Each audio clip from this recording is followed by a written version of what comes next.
Hali, sziasztok!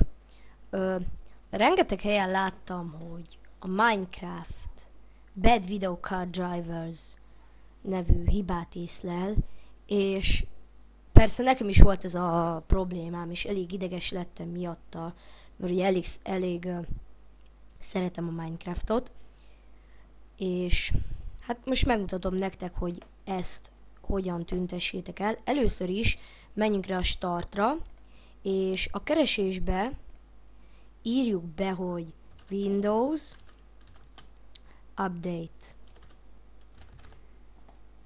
És ugye egy programot fog nektek lehozni, erre rá kell menni. És ugye nekem most nem található fontos frissítés, de itt mondjuk választható frissítéssel, illetve mondjuk most kijelölök egyet most. Oké? És akkor itt nektek ugye ajánlott frissítésként már ide kidob párat, és rá kell nyomni, hogy frissítések telepítése.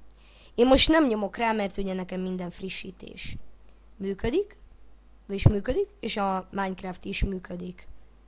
Remélem, hogy segíthettem. Sziasztok!